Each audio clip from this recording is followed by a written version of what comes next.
tahun 2022 aku menulis dan publish novel pertamaku yang berjudul Tugas Esai 10.000 Kata. Oke. Nah, waktu aku menulis dan sampai publish novel ini, aku itu sebenarnya belum tahu tuh bagaimana caranya membuat karakter fiksi yang baik gitu. Tapi syukur alhamdulillah setelah publish, aku semakin mendalami tentang kepenulisan khususnya di fiksi ya. Aku jadi tahu bagaimana membuat karakter fiksi yang baik. Nah, di video ini aku bakal ngasih tips, atau sharing bagaimana aku secara pribadi membuat sebuah karakter fiksi. Ini bukan sesuatu yang objektif ya, tapi literally dari aku sendiri. So, it's quite subjective.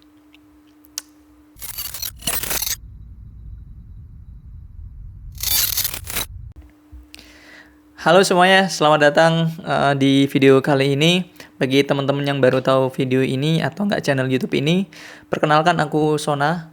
Aku adalah orang yang antusias terhadap literasi. Aku juga seorang pemilik toko buku online ya, buku SR. Nah, di video YouTube biasanya aku itu ngebahas tentang literasi tentu aja ya, tentang buku, kemudian tentang kepenulisan, kemudian juga sesekali ngebahas isu sosial dan isu pendidikan juga. Oke, kita kembali sedikit membicarakan novel pertamaku ini. Jadi backgroundnya seperti ini ya. Sebelum kita ngebahas lebih lanjut perihal tipsku, bagaimana caraku untuk membuat karakter fiksi gitu. Jadi sebenarnya aku membuat novel ini atau nulis novel ini tuh nggak sengaja. Gini ya, aku sebenarnya pengen membuat bukan cerita, lebih tepatnya itu artikel kayak gitu ya, atau enggak sebuah tulisan yang mengkritik sebenarnya. Yang notabene adalah non fiksi kan gitu. Tapi aku rasa ada pembahasan yang cukup sensitif gitu kan kalau aku ceritakan itu dalam bentuk non fiksi gitu atau ilmiah. Nah, aku mau sedikit santai aja lah gitu, atau tidak, lebih tepatnya tidak berisiko terhadap aku ya setelah aku publish buku itu, harapanku gitu. Sehingga cara amannya adalah ya aku harus membuatnya menjadi sebuah fiksi gitu. Nah, aku nggak tahu tuh gimana cara membuat fiksi sebenarnya atau cerita fiksi gitu, karena biasanya kan sesuatu yang berbau ilmiah lah gitu loh. Tulisan-tulisanku sebelumnya gitu kayak gitu. Aku hampir nggak pernah untuk menulis sebuah cerita fiksi, hampir nggak pernah sama sekali gitu kayak. Secara teoritis aku juga nggak tahu kayak gimana. Nah, ketika nulis itu atau nulis novel ini, alhasil aku itu beli novel-novel fiksi. Aku masih ingat novelnya Terelie dan J.S. Kairen kayak gitu. Aku menganalisis, jadi aku beli buku bukan untuk menikmati cerita mereka, tapi aku menganalisis bagaimana sih membuat cerita fiksi kayak gitu. Jadi langsung dari novel ya, bukan ikut kelas menulis cerita fiksi dulu, bukan kayak gitu, tapi langsung dari novel. Aku amati baik-baik, aku analisis baik-baik, kemudian ya udah deh, aku langsung tulis aja cerita fiksi kayak gitu. Jadi learning by doing. Nekat banget emang. Nah, alhasil karena aku memang punya kelemahan dalam membuat karakter, kemudian juga membuat sebuah plot kayak gitu, ya mau gimana lagi gitu kan. Tapi ada hal yang udah ingin aku sampaikan sebenarnya. Jadi kemasanku adalah di novel ini aku mengedepankan dialognya kayak gitu. Bagaimana antar tokoh itu berdialog, dan dialognya semacam apa, muatannya apa yang dibahas, itu yang kental banget di sini gitu. Ini plusnya ya dari novel ini, aku bisa katakan aku cukup suka bagaimana aku menyampaikan dialognya. Itu sih apa yang dibahas oleh karakternya. Tapi ya sorry to say, aku harus jujur, aku harus katakan caraku membuat karakter atau bahkan plotnya itu bisa dikatakan tidak sesuai dengan keinginan atau selera umum lah kayak gitu, tidak sesuai dengan selera umum. Itu aja sih. Oke, sebagai penulis pemula ya gitu, pada waktu itu setelah aku nulis novel inilah gitu, Mungkin aku juga menjadi sosok yang sama sama dengan kebanyakan penulis awam lainnya atau penulis amatir lainnya, penulis awal-awal lainnya gitu, yaitu fokus bagaimana delivering plotnya kayak gitu. Jadi aku sempat juga menjadi penulis atau sosok yang mengutamakan plot gitu, karena kayaknya plot itu kan alur kan gitu, alur sebuah cerita. Nah alurnya ini harus jelas gitu kan, dan mendewakan itu semua gitu. Alurnya harus bagus. Jadi cerita itu kalau bisa menggunakan alur yang bagus atau plot yang bagus itu banyak disukai oleh banyak orang kayak gitu. Tapi lama kelamaan aku mikir gitu loh. Aspek dari sebuah cerita fiksi itu nggak hanya cerita fiksi dikatakan bagus, aspeknya itu nggak hanya plot gitu maksudnya, tapi juga aspek-aspek lain itu benar-benar punya kontribusi yang cukup besar gitu. Ya dari setupnya, ya kan, bagaimana mendeliver kalimatnya, atau bahkan juga bagaimana cara membuat karakter seperti itu. Jadi aku mungkin bisa katakan kepada teman-teman sekalian yang mungkin juga penulis yang baru ya, adalah aware dengan bagaimana membuat karakter gitu salah satunya. Oke. Ya kita harus juga belajar bagaimana membuat plot yang bagus. Oke, itu udah wajib itu. Tapi jangan lupa jangan lupa untuk fokus dan tidak menghilangkan esensi keberadaan dari si karakternya. Karena karakter itu adalah ya yang menjalankan plot itu.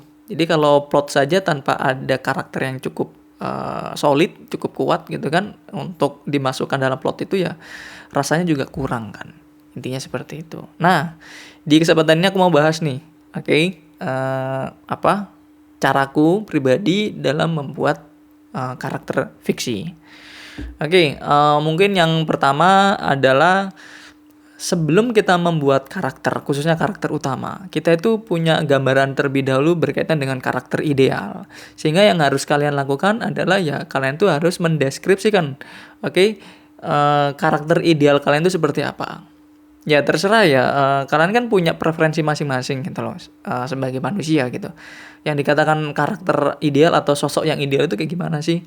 Nah, deskripsikan itu, kalian tulis di sebuah catatan ya. Terserah mau di notebook atau enggak di laptop, atau enggak di tablet atau di iPad ya, terserah catatan digital gitu, digital note atau enggak emang physical note, terserah. Pokoknya ditulis, deskripsikan.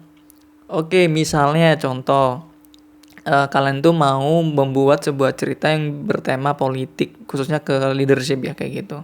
Nah, leadership yang yang menjadi acuan kalian karena nanti tokohnya itu punya jiwa kepemimpinan lah, atau akan menjadi seorang leader gitu ya. Jadi kalian tuh deskripsikan leader yang ideal kayak gimana. Misalnya gitu kan, yang emang dari militer kayak gitu kah, jiwa-jiwa militernya tinggi. Kemudian punya pengalaman, punya intelligence yang kuat, kemudian juga punya kepekaan sosial yang benar-benar luar biasa dan seterusnya. Tulis aja apapun itu. Jadi harus ada acuannya dulu, karakter ideal itu seperti apa. Nah, tapi jangan menggunakan karakter ideal tadi itu sebagai karakter utama gitu loh. Kenapa ya? Karena bisa aja sebenarnya, tapi tidak cukup relate dengan kebanyakan orang. Ya, karena kan orang atau pembaca itu kan pasti bisa merasa dekat dengan karakter ketika karakternya itu bisa mewakili diri mereka gitu. Nah, manusia kan juga pasti punya kelemahan atau tidak sempurna lah, bahasanya kan seperti itu.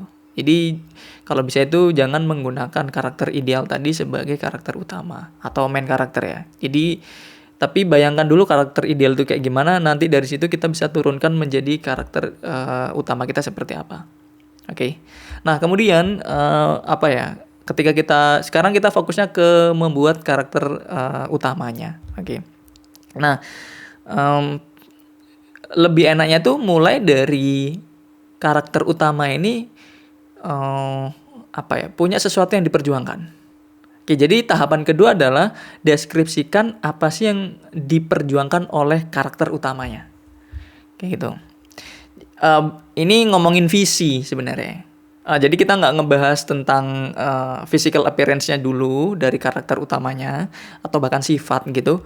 Nanti dulu gitu kan. Tapi karena ini sebuah cerita, lebih enaknya adalah si karakter utama itu harus memiliki visi terlebih dahulu, punya reason, reason for being gitulah istilahnya gitu dalam sebuah cerita. Nah, kalian harus deskripsikan apa sih yang diperjuangkan oleh si karakter utamanya. Apapun itu ya. Kalau tadi urusan militer mungkin menjadi sosok leader ya, atau enggak menjadi seorang presiden kah atau apalah gitu. Agak familiar ya perkataanku tadi. Intinya kayak gitu. Oke, jadi deskripsikan apa yang menjadi perjuangannya. Oke, bisa satu atau enggak dua, tapi jangan terlalu banyak. Biasanya satu cerita ya hanya ada satu visi ya, gitu yang ingin diperjuangkan oleh si karakter utamanya. Nah, melompat ke pembahasan atau tahapan ketiga. Nah, di sini baru deskripsikan kekuatan dari si tokoh utamanya atau karakter utamanya. Gitu, strength-nya apa ya, kelebihannya apa, deskripsikan 1, 2, 3 dan seterusnya gitu. Nah, apapun itu ya, ini menjadi main karakter kalian, jadi kalian harus tahu keunggulan dari karakter itu apa. Pun demikian ke tahapan 4. Oke, langkah selanjutnya adalah tuliskan atau deskripsikan kelemahannya gitu. Yang aku bilang tadi, karakter itu harus mewakili pembacanya biar lebih dekat. Nah, pembaca atau manusia itu kan tidak sempurna, punya kelemahan gitu. Jadi membuat karakter utama itu punya kelemahan itu sesuatu yang bagus bahkan gitu. Jadi kelemahannya pun kalau bisa memang relate aja dengan kebanyakan orang. Oke, nah tuliskan atau deskripsikan gitu. Misalnya kayak tadi tokoh leader tadi ya yang pengen jadi presiden, ya mungkin kelemahannya adalah tidak peka terhadap orang-orang di sekitarnya gitu kan, egois mungkin semacam itu, atau bahkan gaptek, mudah dibodohi dan seterusnya. Oke, nah selanjutnya adalah baru nih kita ngomongin physical appearance. Jadi tahapan kelima ya, kalau nggak salah ya. Tahapan kelima adalah deskripsikan penampilannya seperti apa. Lagi-lagi sebenarnya bisa aja kita ngomongin sosok yang begitu ideal tadi ya. Oke, yang tinggi gagah kayak gitu. Boleh-boleh saja gitu. Tapi kalau semisal ada kekurangan gitu, itu dan juga nggak banyak, misalnya jangan terlalu banyak kekurangan di karakter utama, itu kurang bagus juga gitu. Ya physical appearance-nya mungkin normal-normal aja ya gitu. Misalnya kalau kalian itu pengennya pembaca kalian adalah orang Indonesia remaja gitu, ya mungkin samakan physical appearance-nya gitu dengan kebanyakan remaja di Indonesia. Itu akan jauh lebih relate soalnya. Itu. Dan terakhir adalah tapi ini opsional ya, rahasia yang dimiliki oleh si karakter tersebut. Aku katakan opsional karena ini berkaitan dengan plot sih sebenarnya ingin kalian gunakan itu semacam apa. Biasanya kalau kita mau pakai plot twist kayak gitu, biasanya nanti rahasianya tuh di reveal ketika kita menceritakan tokoh utama tersebut ya. Jadi fungsi dari rahasia yang dimiliki itu biasanya berkaitan dengan kondisi plot yang ingin kita sampaikan nantinya. Tapi lagi-lagi ini opsional kayak gitu. Boleh ada dan boleh tidak. Oke, itu aja. Rahasianya terserah lagi-lagi, tapi relate aja dengan sebelum-sebelumnya tentang kelebihan, kelemahan, oke, apa yang dia perjuangkan dan seterusnya. Mungkin dia ingin memperjuangkan visinya adalah jadi presiden di sebuah negara gitu kan, tapi rahasianya adalah dia pernah melakukan tindakan korupsi misalnya kayak gitu di masa lalu yang tidak banyak orang tahu. Bisa saja itu kan. Dan nanti ketika ditulis ada plot twist ya misalnya, nah itu terungkap. Oke, jadi rahasia itu terungkap oleh musuhnya nanti atau seperti apa. Oke, hal ini tuh sebenarnya bisa dilakukan ketika kita mau menuliskan karakter yang lain ya gitu. Oke, karakter villain-nya dan seterusnya itu juga kurang lebih sama lah.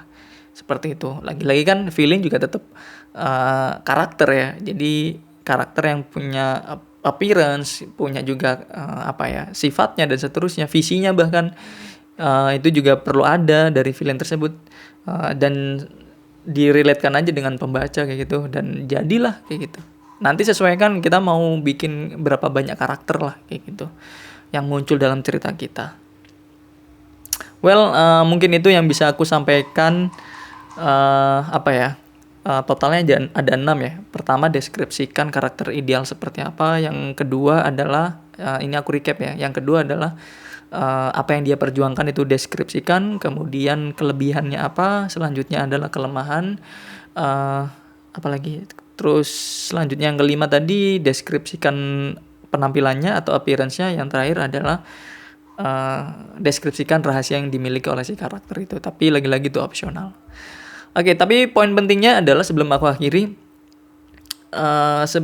ketika kita mau membuat karakter tertentu ya, kita itu perlu atau wajib observasi ya. Oke, nah observasinya bisa langsung ngelihat orang seperti apa gitu. Atau kalau enggak ya kita nonton film dan mengamati karakter-karakter yang ada di film tersebut, atau kita membaca dari novel kah atau dari buku-buku yang lain, dari komik juga. Jadi intinya kita observasi terkait karakter yang ingin kita bangun. Itu. Nah, biasanya aku pribadi adalah aku observasi langsung ya, ngelihat orang datang ke warung kopi atau enggak ke kafe kayak gitu, ngelihat kayak itu, ya itu yang aku lakukan. Oke, nah tapi lagi-lagi kalau semisal kalian pengen menulis fiksi bertema sesuatu yang tidak umum misalnya, ya kalian observasi di kondisi-kondisi yang menyesuaikan. Atau enggak kalian mau nulis cerita fantasi misalnya gitu kan, ya sesuaikan juga observasinya harus seperti apa. Well, itu aja mungkin yang bisa aku sampaikan. Semoga bermanfaat, semoga bisa menginspirasi kalian untuk menulis dan membuat karakter fiksi yang benar-benar kalian inginkan, sehingga itu bisa disukai oleh banyak orang. Itu aja, kita kembali atau kita ketemu lagi di video berikutnya. Bye.